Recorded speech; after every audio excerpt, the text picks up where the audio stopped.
Dice, Dagon es una adaptación fiel e interactiva de la obra de HP Lovecraft, que se centra en el ambiente y la historia. En este juego no encontrarás decisiones complicadas, acciones raudales o gestión de inventario. Tu libertad de movimiento es limitada y tendrás que avanzar en la trama a través de lugares en lo que transcurre. I am writing this under an appreciable mental strain, since by tonight I shall be no more.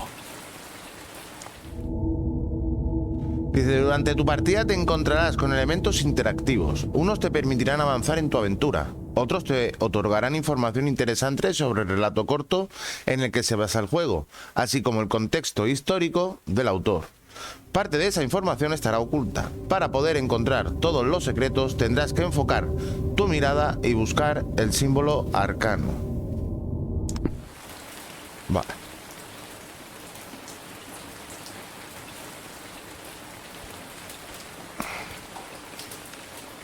Penniless, and at the end of my supply of the drug which alone makes life endurable, I can bear the torture no longer, and shall cast myself from this garret window into the squalid street below.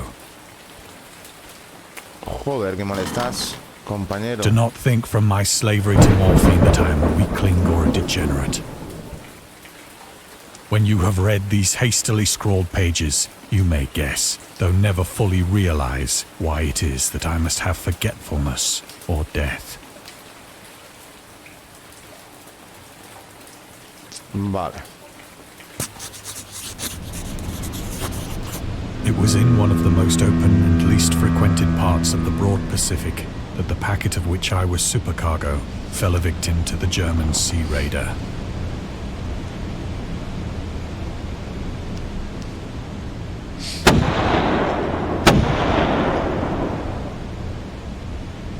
The Great War was then at its very beginning, and the ocean forces of the Hun had not completely sunk to their later degradation. So that our vessel was made a legitimate prize, whilst we of her crew were treated with all the fairness and consideration due us as naval prisoners.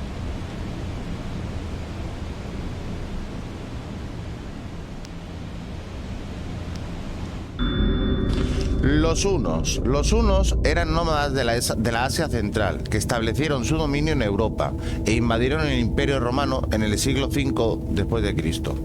Se les conocía como guerreros letales y crueles, expertos en ataque rápido que también desarrollaron potentes arcos compuestos, lazos y armas de asedio primitivas. Durante la Primera Guerra Mundial, los británicos utilizaron la palabra huno como sinónimo de alemán, para hacer hincapié en su brutalidad. Sin embargo, el término se originó cuando el emperador Guillermo II de Alemania dio un discurso a sus tropas el 27 de julio de 1900, antes de embarcarse a China. Si alguna vez os encontráis con el enemigo, lo derrotaréis. No habrá cuartel, no se harán prisioneros. Todo aquel que caiga en vuestras manos será derrotado, tal y como hace 1000 años. Los hunos, el rey Atila, se labraron una fama que todavía permanece intacta en la historia y las leyendas. Afirmad vuestra condición de alemanes en China para que ningún chino se vuelva a atrever a mirar a los ojos a un alemán. La negativa a hacer prisioneros era una clara violación de leyes y costumbres de guerra, adoptadas durante la primera conferencia de La Haya de 1899. Y te puedes leer las curiosidades que descubras al instante o retomarlas más tarde desde el menú principal. Si las curiosidades te distraen de la historia, puedes hacer que no se muestren. Esto se puede cambiar en cualquier momento en las opciones. Vale, por lo que se ve eso lo tenemos aquí. Vámonos. So liberal, indeed, was the discipline of our captors, that 5 days after we were taken, I managed to escape alone in a small boat with water and provisions for a good length of time. Vale.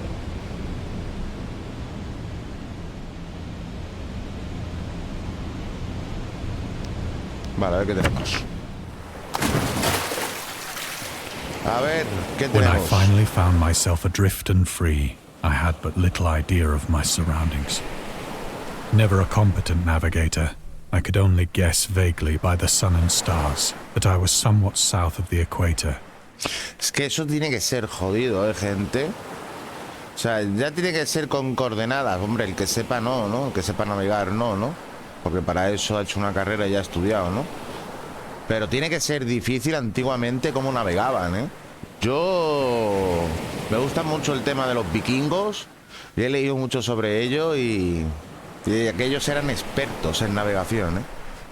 Venga, seguimos, gente, que nos desviamos.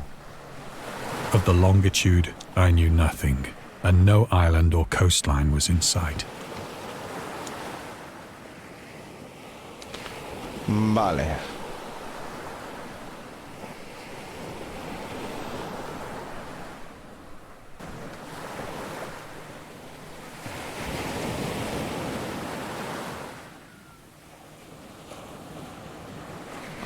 ¿Que hay que mirar en alguna estrella o algo, gente?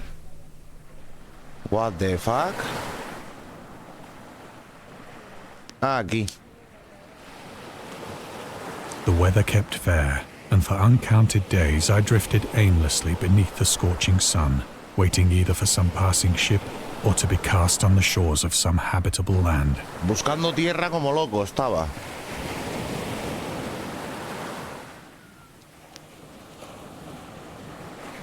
But neither ship nor land appeared, and I began to despair in my solitude upon the heaving vastness of unbroken blue. The change happened whilst I slept. Its details I shall never know. Por la noche, por lo que se ve, cambió todo, ¿eh? For my slumber, though troubled and dream-infested, was continuous. De locos.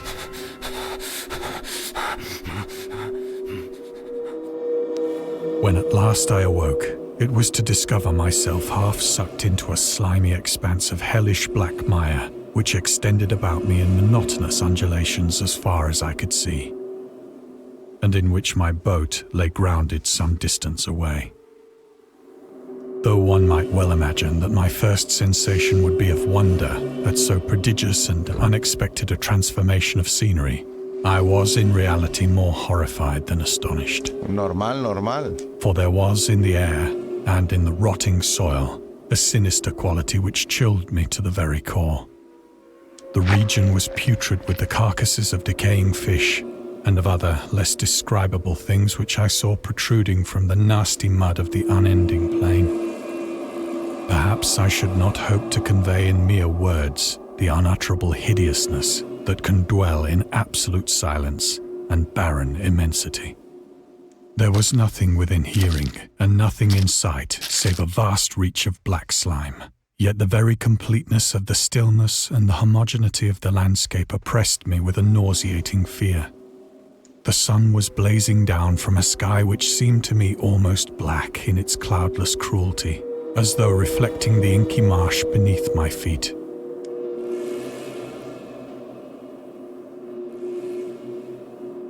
Madre mía, qué asco, ¿no, gente? Esto más que miedo lo que da es asco, ¿no?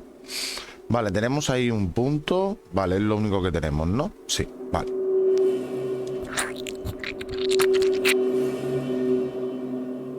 As I crawled into the stranded boat, I realized that only one theory could explain my position. Through some unprecedented volcanic upheaval, a portion of the ocean floor must have been thrown to the surface, exposing regions for which innumerable millions of years had lain hidden under unfathomable watery depths. So great was the extent of the new land which had risen beneath me that I could not detect the faintest noise of the surging ocean, straining my ears as I might. Nor were there any seafowl to prey upon the dead things. Hombre, ya me dirás, es que cualquiera que se coma eso tiene que morir al instante. Vale. Tenemos ahí eso. No tenemos más cositas. Venga, pues miramos esto. For several hours I sat thinking or brooding in the boat, which lay upon its side and afforded a slight shade as the sun moved across the heavens. As the day progressed, the ground lost some of its stickiness and seemed likely to dry sufficiently for traveling purposes in a short time. That night I slept but little, and the next day I made for myself a pack containing food and water, preparatory to an overland journey in search of the vanished sea and possible rescue. Ya que estar desesperado, sinceramente, vale. Vale. Aquí no tenemos más cositas. Pues vamos. On the third morning, I found the soil dry enough to walk upon with ease. The odor of the fish was maddening, but I was too much concerned with graver things to mind so slight an evil, and set out boldly for an unknown goal. Sí, yo estoy con él. Yo creo que es el menor de los problemas, ¿eh? El Glob. Vale, nos pone que vayamos para adelante. Vámonos. Ya solo el andar por ahí. All day I forged steadily westward, guided by a faraway hummock which rose higher than any other elevation on the rolling desert.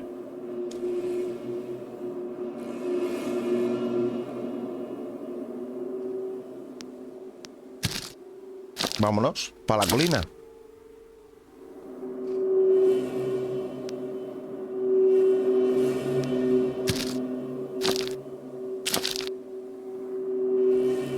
That night, I encamped, and on the following day still travelled toward the hummock, though that object seemed scarcely nearer than when I had first espied it. No, esto, a lo mejor la colina estaba a 30 kilómetros. Vale, acampé, podemos seguir adelante. Aquí no tenemos nada, ¿no? No. Vámonos para adelante.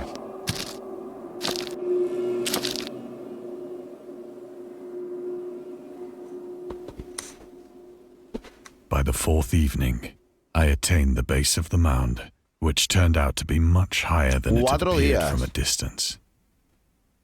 Hombre, normal. Si ya de lejos te parecía alta, compañero, pues imagínate cómo estás ahí, ¿no? An intervening valley setting it out in sharper relief from the general surface. Too weary to ascend, I slept in the shadow of the hill. Mejor. I know not why my dreams were so wild that night, but ere the waning and fantastically gibbous moon had risen far above the eastern plain, I was awake in a cold perspiration, determined to sleep no more.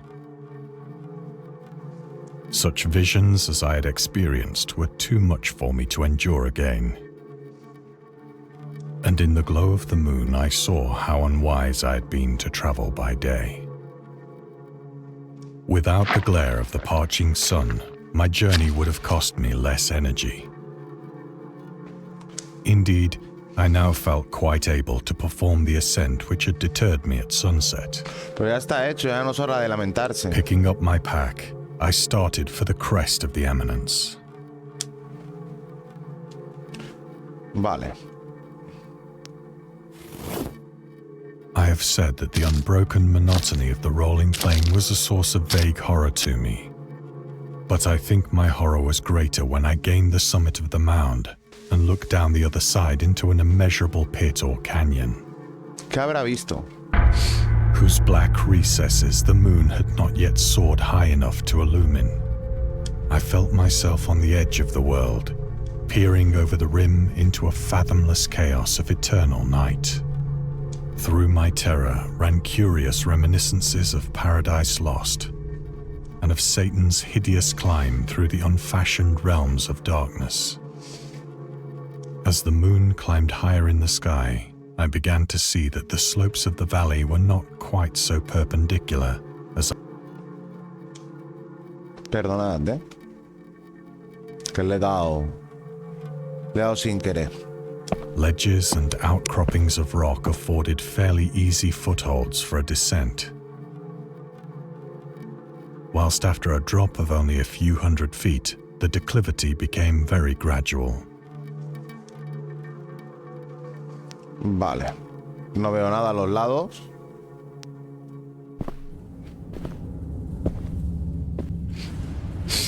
Urged on by an impulse which I cannot definitely analyze, I scrambled with difficulty down the rocks and stood on the gentler slope beneath, gazing into the Stygian deeps where no light had yet penetrated. All at once, my attention was captured by a vast and singular object on the opposite slope, which rose steeply about 100 yards ahead of me. ¿Y esos son 90 metros? An object that gleamed whitely in the newly bestowed rays of the ascending moon. Vale, no tenemos nada por aquí alrededor. No.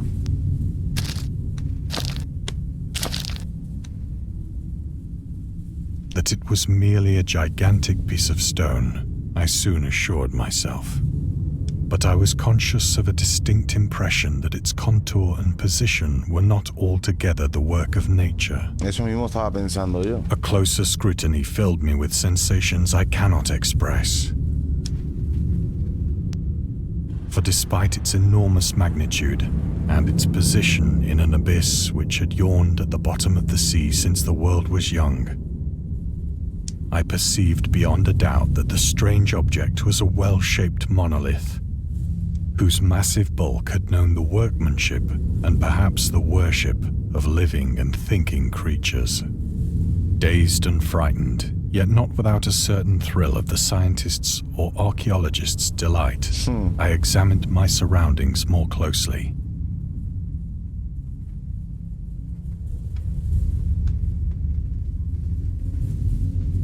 Vale, al lado no tenemos nada.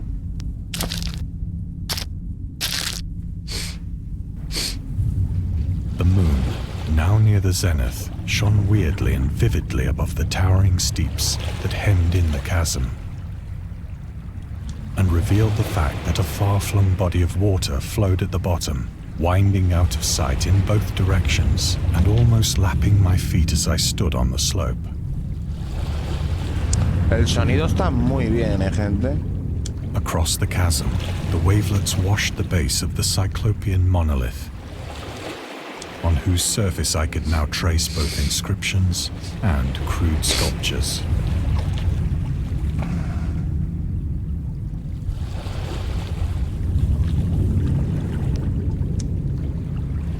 The writing was in a system of hieroglyphics unknown to me and unlike anything I'd ever seen in books, consisting for the most part of conventionalized aquatic symbols such as fishes, eels, octopi, crustaceans, mollusks, whales, and the like.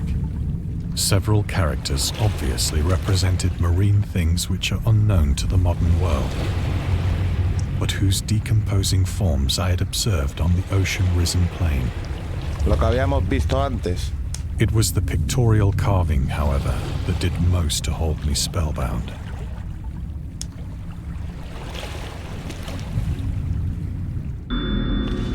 Su narrativa. Dagon presenta muchos de los temas y métodos narrativos que Lovecraft empleó y desarrolló en obras posteriores. Entre ellos se encuentran contar la historia a través de inscripciones en las montañas de la locura, la ciudad sin nombre, el uso de diarios o notas de los personajes en la noche de los tiempos, el morador de las tinieblas, islas que emergen del mar, la llamada de Cthulhu, seres ficticios o deidades tomadas de mitologías o eventos reales, por ejemplo los Migo en el que susurra en la oscuridad. También se considera a Dagon como la piedra angular de los archiconocidos mitos de Cthulhu. Además, muchos de los relatos de Lovecraft terminan de manera similar a Dagon, pero no os diremos más detalles para no arruinaros el final. No nos digan nada. Vale. Plainly visible across the intervening water, on account of their enormous size, were an array of bas-reliefs whose subjects would have excited the envy of a doré.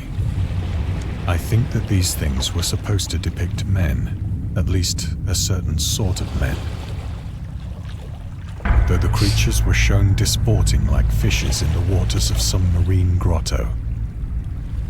Sí, es verdad, tío. Or paying homage at some monolithic shrine which appeared to be under the waves as well. ¿Y el monolito no es ese que tenemos ahí? Of their faces and forms I dare not speak in detail, for the mere remembrance makes me grow faint, grotesque beyond the imagination of a Poe or a Bulwer.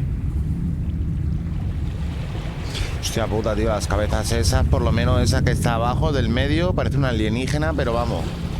Del They were tirón. damnably human in general outline, despite webbed hands and feet, shockingly wide and flabby lips. Perdón. Dice ojos abultados y vidriosos y otros rasgos cuyo recuerdo es aún más desagradable. Curiously enough, they seem to have been chiseled badly out of proportion with their scenic background. For one of the creatures was shown in the act of killing a whale, represented as but little larger than himself. Joder, pues ya ser como una ballena... I remarked, as I say, their grotesqueness and strange size, but in a moment decided that they were merely the imaginary gods of some primitive fishing or seafaring tribe. Some tribe whose last descendant had perished eras before the first ancestor of the Piltdown or Neanderthal man was born. Vale. Awestruck at this unexpected glimpse into a past beyond the conception of the most daring anthropologist, I stood musing whilst the moon cast queer reflections on the silent channel before me. Then, suddenly, I saw it. With only a slight churning to mark its rise to the surface, the thing slid into view above the dark waters. Polyphemus-like and loathsome, it darted like a stupendous monster of nightmares to the monolith. Cojones, pedazo bicharraco, tú. About which it flung its gigantic scaly arms, the while it bowed its hideous head and gave vent to certain measured sounds. I think I went mad then. Normal. Of my frantic ascent of the slope and cliff, and of my delirious journey back to the stranded boat, I remember little.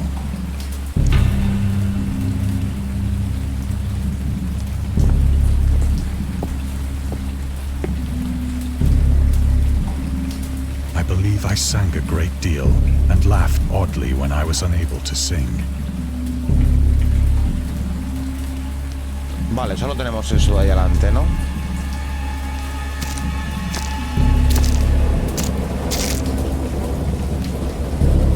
I have indistinct recollections of a great storm sometime after I reached the boat.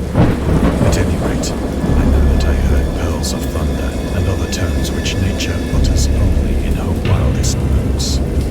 La que está cayendo, gente.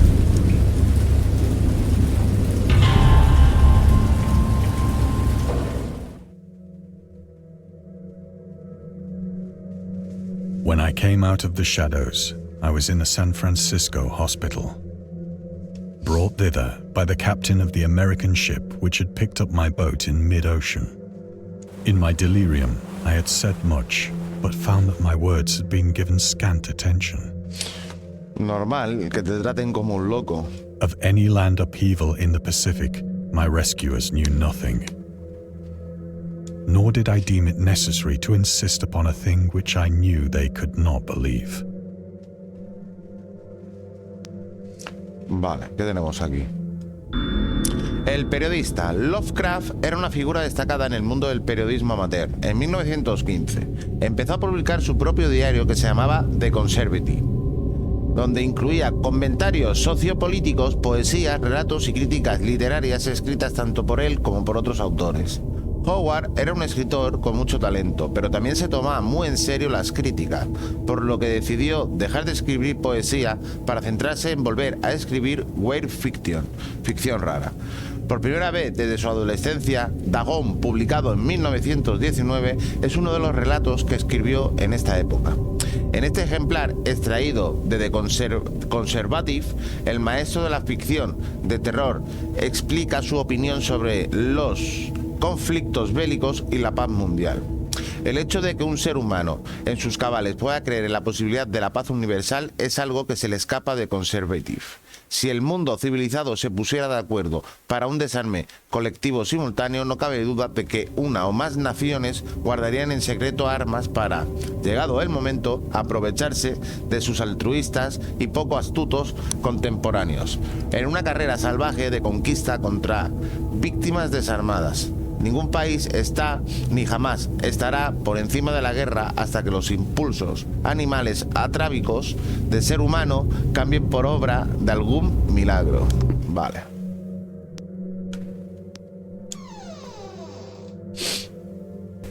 Vámonos. Once I sought out a celebrated ethnologist and amused him with peculiar questions regarding the ancient Philistine legend of Dagon, the fish god. El dios pez. Dagon o Dagon era la deidad principal de los filisteos, que era adorada en Oriente Medio como el antiguo dios de la fertilidad y las cosechas. En hebreo, la palabra Dagon era un nombre común para referirse al grano. Los reyes de Acadia, Mesopotamia, lo eligieron como el santo patrón de sus conquistas bélicas. También se le menciona como el juez de los muertos en un poema asirio y como guarda de una prisión del inframundo en un texto babilonio. A menudo se le suele confundir con un dios pez, debido a la incorrecta interpretación de su nombre, ya que en hebreo la palabra Dag significa pez. En la obra de HP Lovecraft, Dagon es una deidad submarina que gobierna sobre los profundos, una raza humanoide con rasgos de peces que habitan los océanos. La orden esotérica de Dagon, una secta secreta, lo adora como a un dios. Está un poco mal escrito, ¿no, gente? Pienso yo, ¿eh?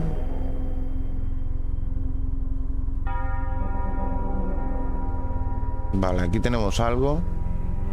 O he visto yo. Vale, se ha iluminado eso. Vale, ¿qué tenemos aquí? Del reflejo o algo, había un reflejo ahí, pensaba que era algo. But soon perceiving that he was hopelessly conventional, I did not press my inquiries.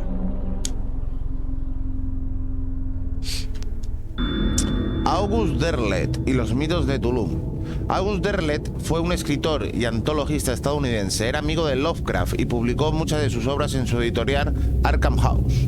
Pese a que fue un personaje clave en hacer que las obras de Lovecraft saltaran a la fama, no está exento de controversia. Una de sus acciones más cuestionadas es la introducción del concepto de la lucha del bien contra el mal. Derleth era un católico muy devoto a los mitos de Cthulhu, un concepto que chocaba mucho con la visión de Lovecraft tenía sobre el mundo y sobre el horror cósmico. Como resultado, muchas de las obras del autor han sido comprendidas y representadas de forma errónea en la cultura actual.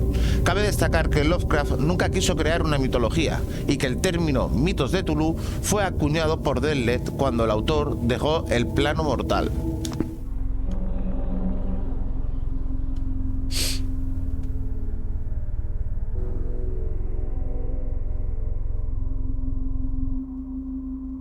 Vale, hay que ir aquí.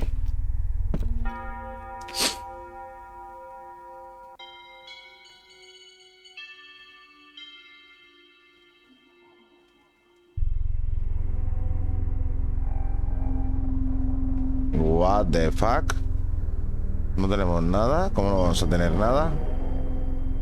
Algo hay aquí, vale, para aquí. Vale.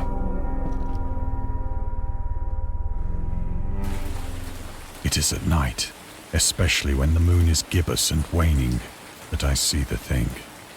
I tried morphine, but the drug has given only transient surcease and has drawn me into its clutches as a hopeless slave.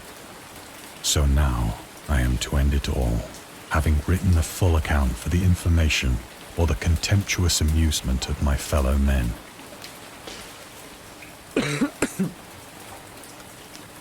Va a poner fin, o sea que se va a meter un chute de morfina, ¿no? Often I ask myself if it could not all have been a pure phantasm, a mere freak of fever, as I lay sun-stricken and raving in the open boat after my escape from the German man-of-war.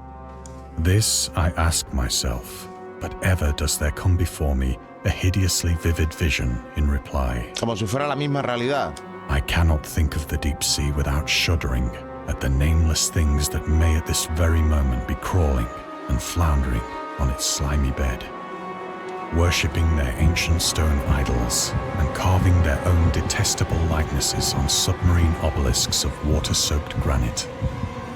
I dream of a day when they may rise above the billows to drag down into their reeking talons the remnants of puny, war-exhausted mankind. Of a day when the land shall sink, and the dark ocean shall ascend amidst universal pandemonium.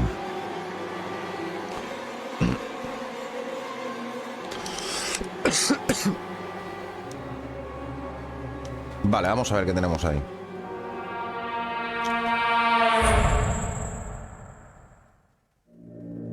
The end is near.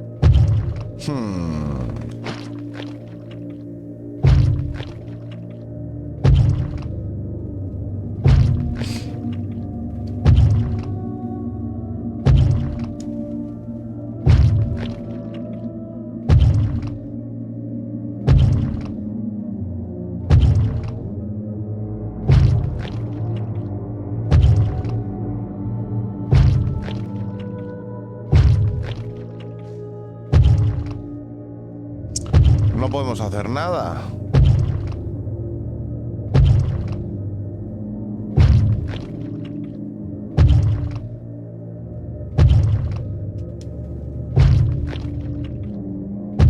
What?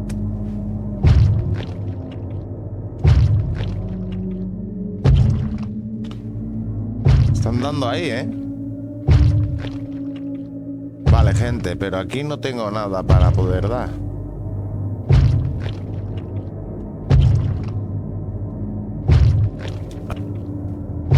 Oigo un ruido en la puerta, como si algo inmenso y resbaladizo la estuviera intentando forzar.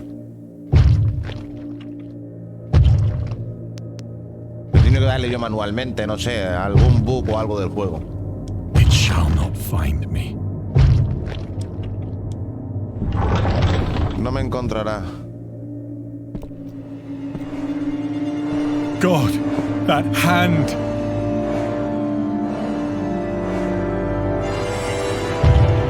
The window! The window! Por la ventana, gente. Y se suicidó, ¿no?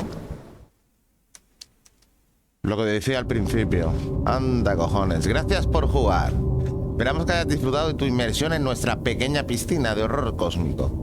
Nos encantaría si pudieses dedicar un momento a puntuar Dagon y a echarle un vistazo a nuestros otros juegos y contenidos descargables. Nada, espero que lo hayáis disfrutado y como os digo siempre, si lo habéis disfrutado, pues dadle un buen like. Si no estáis suscritos, suscribiros, que es tan solo un clic y no cuesta nada, ¿vale? Ya apoyáis a un servidor como yo, familia, y nos vemos en el siguiente vídeo. ¡Hasta luego!